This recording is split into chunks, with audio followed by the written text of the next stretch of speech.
Talent plus ട്യൂട്ടോറിയലിൻ്റെ പുതിയൊരു വീഡിയോയിലേക്ക് സ്വാഗതം. ഇന്ന് നമ്മൾ ഡിസ്കസ് ചെയ്യുന്നത് 2023 ജനുവരി 10, 11 തീയതികളിലെ കറണ്ട് അഫയേഴ്സാണ്. എല്ലാവരും എഴുതിയെടുത്ത് പഠിക്കാൻ ശ്രമിക്കുക. അതോടൊപ്പം ഈ ചാനൽ നിങ്ങൾ ആദ്യമായിട്ടാണ് കാണുന്നതെങ്കിൽ ലൈക്ക് ചെയ്യുക, കൂട്ടുകാരിലേക്ക് ഷെയർ ചെയ്യുക, സബ്സ്ക്രൈബ് ചെയ്യുക. നമുക്ക് പെട്ടെന്ന് തന്നെ ക്ലാസ്സിലേക്ക് കടക്കാം. ഫസ്റ്റ് പോയിന്റ്, SS രാജമൗലിയുടെ ചിത്രമായ RRRലെ നാട്ടു നാട്ടു എന്ന ഗാനം ഗോൾഡൻ ഗ്ലോബ് പുരസ്കാരം നേടി. ഇതാണ് നമുക്ക് ആദ്യമായിട്ട് പറയാനുള്ളത്. SS രാജമൗലി പ്രശസ്ത സിനിമാ സംവിധായകനാണ്. ഇദ്ദേഹത്തിൻ്റെ ചിത്രമായിരുന്നു RRR. അതിലെ ഗാനമായ നാട്ടു നാട്ടു എന്ന് തുടങ്ങുന്ന ഗാനം ഗോൾഡൻ ഗ്ലോബ് പുരസ്കാരം നേടിയിട്ടുണ്ട്. ഈ വർഷത്തെ ഗോൾഡൻ ഗ്ലോബ് പുരസ്കാരം നേടിയിട്ടുണ്ട്. നാട്ടു നാട്ടു എന്ന ഗാനത്തിൻ്റെ സംഗീത സംവിധായകൻ കീരവാണി. ഇദ്ദേഹമാണ് പുരസ്കാരം ഏറ്റുവാങ്ങിയത്.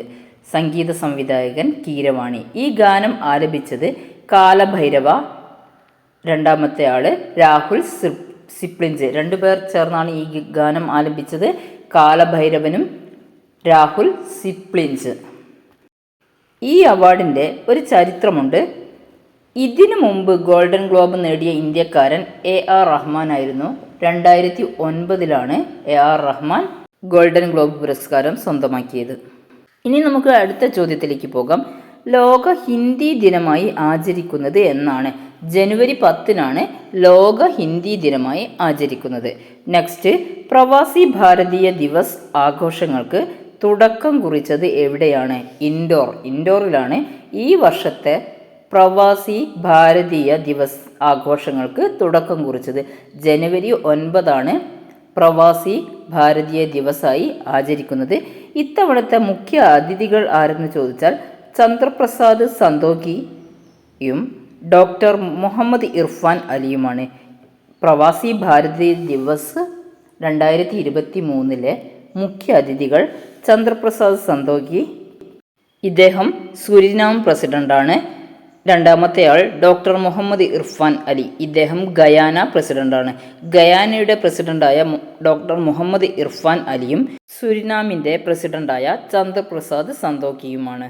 നെക്സ്റ്റ്, സ്വാഭാവികമായ വനം വീണ്ടെടുക്കുക എന്ന ലക്ഷ്യത്തോടെ വനികരൺ പദ്ധതി ആരംഭിച്ച പഞ്ചായത്ത് ഏതാണ്? നൂൽപ്പുഴ പഞ്ചായത്തിലാണ് വനികരൺ പദ്ധതി ആരംഭിച്ചത്. ഇതെന്തിനു വേണ്ടിയുള്ള പദ്ധതിയാണ്? സ്വാഭാവികമായ വനം വീണ്ടെടുക്കുക എന്ന ലക്ഷ്യത്തോടുകൂടി നൂൽപ്പുഴ പഞ്ചായത്ത് ആരംഭിച്ച പദ്ധതിയാണ് വനികരൺ പദ്ധതി. Next question, British junior open ടൂർണമെൻറ്റിൽ പെൺകുട്ടികളുടെ അണ്ടർ 15 സ്ക്വാഷ് കിരീടം നേടിയ ഇന്ത്യക്കാരി അനാഹത് സിംഗ്.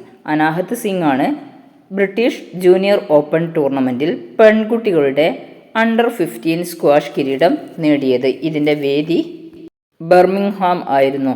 ബർമിംഗ്ഹാമിൽ വെച്ച് നടന്ന അണ്ടർ 15 സ്ക്വാഷ്, അതായത് ബ്രിട്ടീഷ് ജൂനിയർ ഓപ്പൺ ടൂർണമെൻറ്റിൽ പെൺകുട്ടികളുടെ അണ്ടർ 15 സ്ക്വാഷ് കിരീടം നേടിയ ഇന്ത്യക്കാരിയാണ് അനാഹത് സിംഗ്.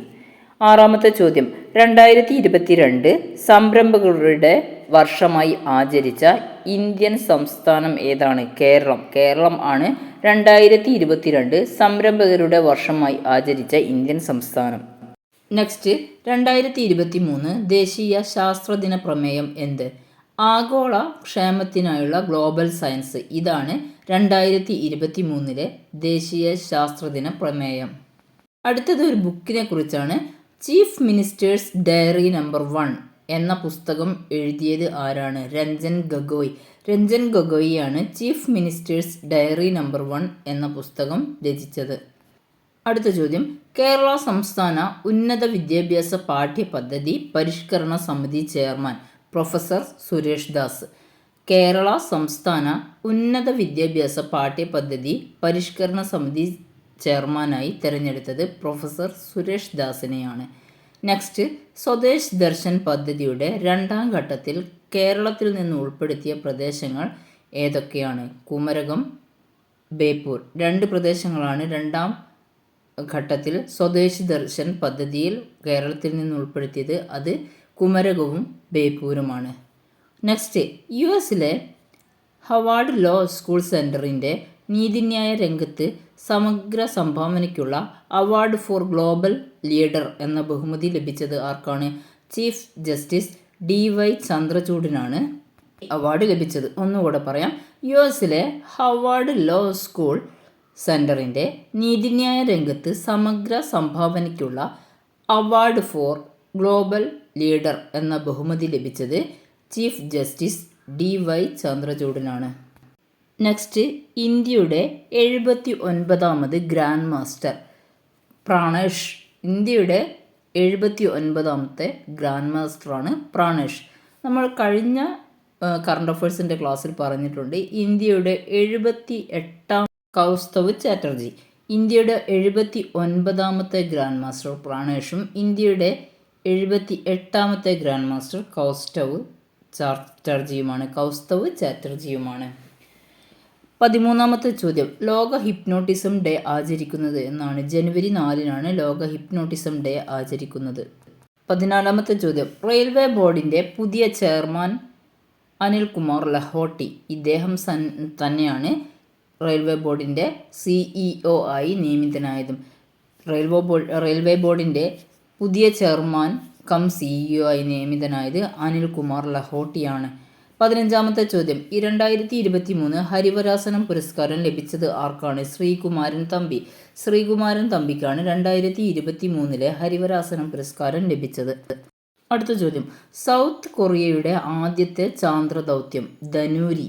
ചാന്ദ്രദൗത്യത്തിൻ്റെ പേരാണ് ധനൂരി. സൗത്ത് കൊറിയയുടെ ആദ്യത്തെ ചാന്ദ്രദൗത്യത്തിൻ്റെ പേരാണ് ധനൂരി.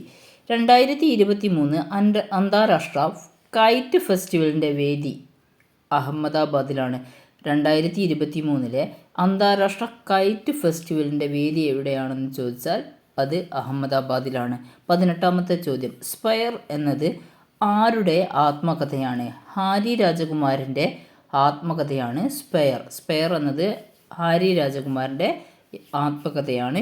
ഇത് ആദ്യ ദിവസം തന്നെ 4 ലക്ഷത്തിലധികം കോപ്പികൾ വിറ്റഴിഞ്ഞ പുസ്തകമാണ്. അടുത്തതും ഒരു പുസ്തകത്തെക്കുറിച്ച് തന്നെയാണ്. പരാജയപ്പെട്ട കമ്പോള ദൈവം എന്ന പുസ്തകം രചിച്ചതാരാണ്? MB രാജേഷ്. MB രാജേഷ് ആണ് പരാജയപ്പെട്ട കമ്പോള ദൈവം എന്ന പുസ്തകം രചിച്ചത്. സ്പയർ എന്ന ആത്മകഥ ഹാരി രാജകുമാരൻ്റേതാണ്. 2023 അന്താരാഷ്ട്ര കൈറ്റ് ഫെസ്റ്റിവലിൻ്റെ വേദി അഹമ്മദാബാദാണ്.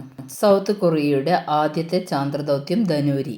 നെക്സ്റ്റ് ക്വസ്റ്റ്യൻ, 2023 ജനുവരിയിൽ ജാതി സെൻസസ് ആരംഭിച്ച സംസ്ഥാനം?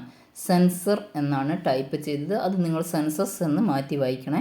2023 ജനുവരിയിൽ ജാതി സെൻസസ് ആരംഭിച്ച സംസ്ഥാനം ബീഹാർ. ബീഹാറിലാണ് 2023 ജാതി സെൻസസ് ആരംഭിച്ചത്. 21ാമത്തെ ക്വസ്റ്റ്യൻ, 18 വയസ്സുവരെയുള്ള വിദ്യാർത്ഥികൾക്ക് കണക്ക് പഠനം നിർബന്ധമാക്കാൻ പോകുന്ന രാജ്യം ബ്രിട്ടൻ. ബ്രിട്ടനാണ് 18 വയസ്സ് വരെയുള്ള വിദ്യാർത്ഥികൾക്ക് കണക്ക് പഠനം നിർബന്ധമാക്കാൻ പോകുന്ന രാജ്യം. 22ാമത്തെ ചോദ്യം, സുന്നി അണക്കെട്ട് ജലവൈദ്യുത പദ്ധതി നിലവിൽ വരുന്ന സംസ്ഥാനം? ഹിമാചൽ പ്രദേശ്. ഹിമാചൽ പ്രദേശിലാണ് സുന്നി അണക്കെട്ട് ജലവൈദ്യുത പദ്ധതി നിലവിൽ വരുന്നത്. അടുത്തത് ഒരു പുതിയ നിയമനത്തെക്കുറിച്ചാണ്.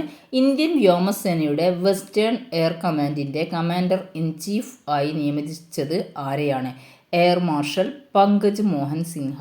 എയർ മാർഷൽ പങ്കജ് മോഹൻ സിൻഹയാണ് ഇന്ത്യൻ വ്യോമസേനയുടെ വെസ്റ്റേൺ എയർ കമാൻഡിൻ്റെ കമാൻഡർ ഇൻ ചീഫായി നിയമിതനായത്. നെക്സ്റ്റ് ക്വസ്റ്റ്യൻ, ശ്രീലങ്കയ്ക്ക് എതിരായ ഏകദിന ക്രിക്കറ്റിൽ ഏറ്റവും കൂടുതൽ സെഞ്ചുറി നേടിയ കളിക്കാരൻ വിരാട് കോഹ്ലി. 9 സെഞ്ചുറിയാണ് അദ്ദേഹം ശ്രീലങ്കയ്ക്കെതിരായി നേടിയത്. ഒന്നുകൂടെ പറയാം, ശ്രീലങ്കയ്ക്കെതിരായ ഏകദിന ക്രിക്കറ്റിൽ ഏറ്റവും കൂടുതൽ സെഞ്ചുറി നേടിയ കളിക്കാരൻ വിരാട് കോഹ്ലി. ഇദ്ദേഹം ആകെ 9 സെഞ്ചുറിയാണ് ശ്രീലങ്കയ്ക്കെതിരെ നേടിയത്. അവസാനത്തെ ചോദ്യം, സ്റ്റാർട്ടപ്പ് ഇന്ത്യ ഇന്നൊവേഷൻ വീക്ക് സംഘടിപ്പിക്കുന്ന കേന്ദ്ര മന്ത്രാലയം ഏതാണ്? വാണിജ്യ വ്യവസായ മന്ത്രാലയമാണ് സ്റ്റാർട്ടപ്പ് ഇന്ത്യ ഇന്നൊവേഷൻ വീക്ക് സംഘടിപ്പിക്കുന്നത്. ഒന്നുകൂടെ പറയാം, സ്റ്റാർട്ടപ്പ് ഇന്ത്യ ഇന്നൊവേഷൻ വീക്ക് സംഘടിപ്പിക്കുന്ന കേന്ദ്ര മന്ത്രാലയം വാണിജ്യ വ്യവസായ മന്ത്രാലയം. ഈ ചോദ്യത്തോടു കൂടി ഇന്നത്തെ ക്ലാസ് ഇവിടെ അവസാനിക്കുകയാണ്. കറണ്ട് അഫയേഴ്സിൻ്റെ പ്ലേലിസ്റ്റ് അവൈലബിൾ ആണ്. അതിൽ ഡെയിലി കറണ്ട് അഫയേഴ്സ് അല്ലാതെ, അതായത് കേരളത്തിൻ്റെ ഇത് മാത്രമായിട്ട് 2022 കേരളത്തിൻ്റേത് മാത്രമായിട്ടുള്ള പ്രധാനപ്പെട്ട പോയിന്റുകൾ ആഡ് ചെയ്തിട്ടുണ്ട്. നിങ്ങൾ ചാനലിലെ പ്ലേലിസ്റ്റിൽ പോയിട്ട് കറണ്ട് അഫേഴ്സ് എന്ന ലിസ്റ്റിൽ എല്ലാം നിങ്ങൾക്ക് ലഭിക്കുന്നതായിരിക്കും. Thank you. See you soon.